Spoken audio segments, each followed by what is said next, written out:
Hello, everyone, and welcome to this week's I Can't Believe That Happened. We are at the final week for Black History Month. I cannot believe how quick that went. It's crazy. And I'm really sorry I missed a week. I've been really not feeling well. So I have a person I am so excited to introduce to you. But first, I wanted to do a quick warning. I am stuck in bed for a few days, and I have my daughter in the other room doing her math homework, and she gets very excitable for some reason around math homework. So the sound quality is not going to be as great, but I just didn't want to miss out on introducing you all to Bessie Coleman. Okay, so here is the deal. I have a massive thing for people who see incredible odds and decide that there is no way they're not achieving their dreams no matter what.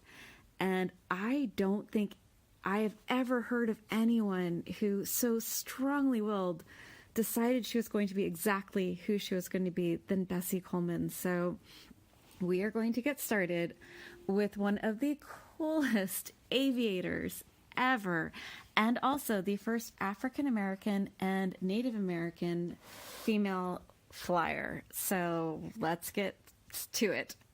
All right, so Bessie Coleman was born the 10th of 13 children. Just let that one sink in for a minute. That's, I thought my mom came from a large family of 8, but 10 of 13 children. And she was born January 1892 in Atlanta, Texas. So we've talked a lot about the Civil War over the last few weeks. And if you're going to do your math right, she was born post, but she was born at a time of sharecropping. I don't really think we have time to go terribly into what sharecropping is, but it was a very hard way to even begin to earn a living. So basically, people who had worked the land before would now have to pay rent and pay the person who owned the land for the seeds, for their food, for their shelter.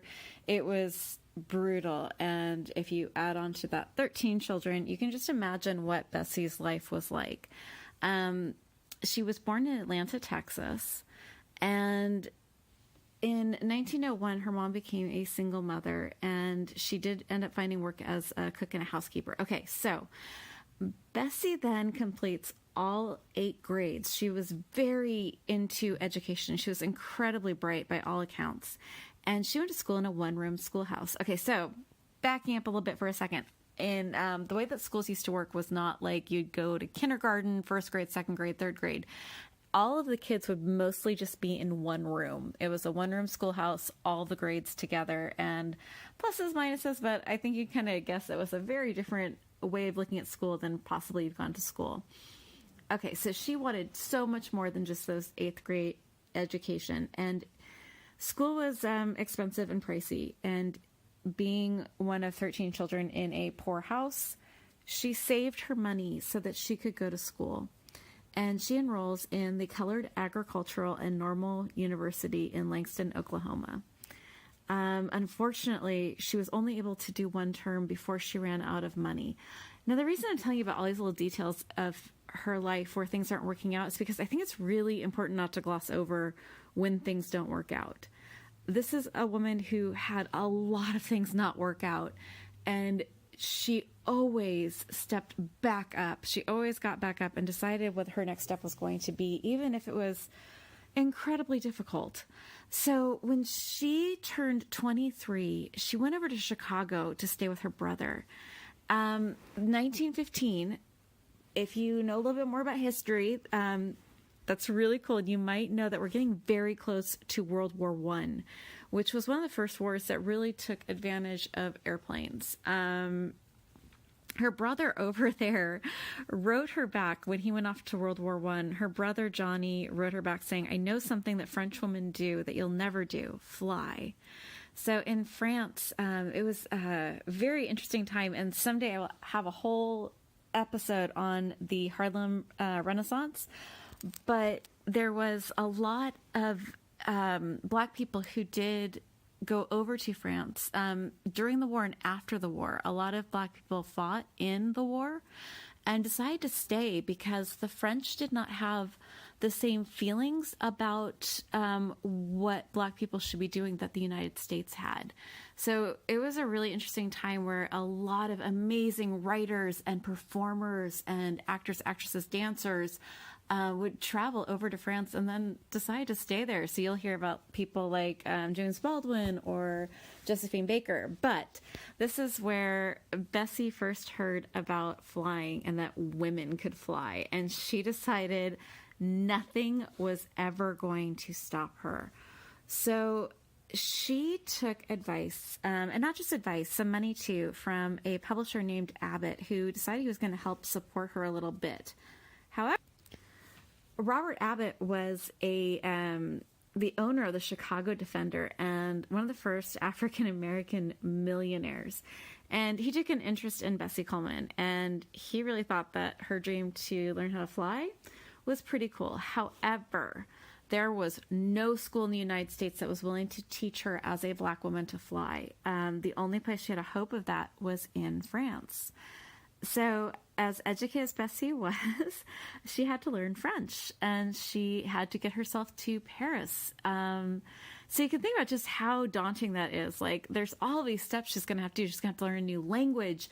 She's going to have to get together enough money for board, passage, and living expenses, and then pay for a flight school. So it's pretty amazing. So her first steps were that she withdrew all of her savings account, and she had actually saved some decent money because she worked as a manicurist, and she'll go back to that quite a few times when she runs out of money. Whenever she starts to run low on money, she will usually open up a beauty parlor and start working there to make more money for her flying. She also works as a manager of a chili parlor. And Abbott and some other African-American entrepreneurs really believed in her and offered her financial support. So she sets off for Paris from New York in November 20th of 1920. And she spends 7 months learning how to fly. And she's the only not Caucasian person in her class. The really kind of crazy thing about this is what she becomes known for is her stunt flying. She was an amazingly brave flyer. And she would do a whole bunch of different tricks that were pretty frightening. But I think part of why she was able to do that was her first plane was really not reliable and was known to fail a lot, sometimes even in the air. So she became very skilled at handling herself in a crisis in a plane. So she was really amazing. And in June, in June 1921, she gets her international pilot's license and achieves her main goal. And she returns to the United States in September 1921, and there is a massive amount of reporters there to greet her. I don't know if that's because some of the people who supported her owned newspapers. I was really trying to figure this out, and I did a lot of research, and I couldn't find any definitive reasons, but there were a lot of reporters, and she got a standing ovation, which is really cool.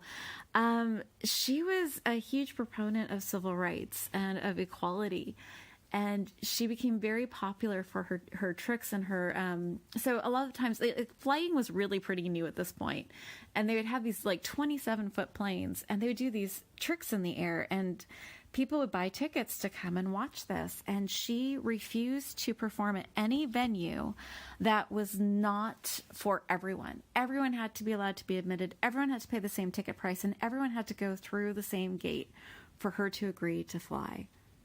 All right, so I told you it's not always easy for Bessie. Nothing's easy for Bessie, but she's amazing, right? So she then travels all the way to California to earn enough money to buy her own plane.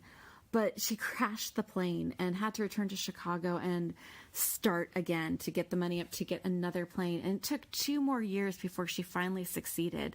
And part of what she did during that time was to go around and lecture and talk about her experiences, talk about flying, and do exhibition flights. So she finally was able to get her own plane. And during this time, she also opened up another beauty salon to help fund her planes.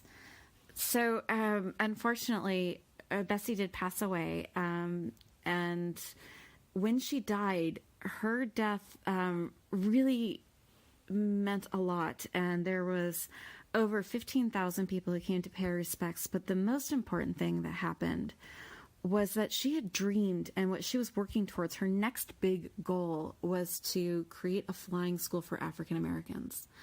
And after she died, William J. Powell took up that gauntlet, took up that dream, and he created the Bessie Coleman Aero Club in Los Angeles in 1929.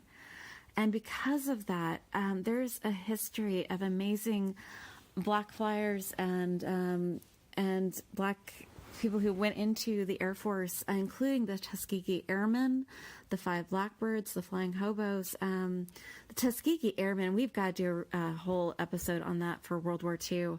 But she inspired so many people with her spirit, her brightness.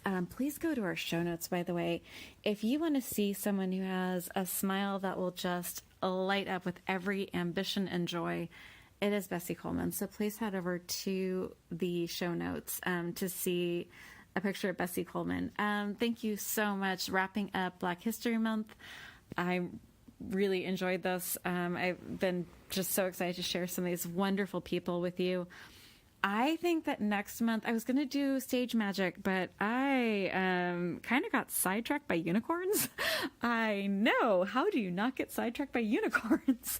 So I was kind of thinking maybe it would take a month before I started on stage magic. And next month we're going to get started with the history of magical creatures. So think unicorns, think mermaids, think kelpies.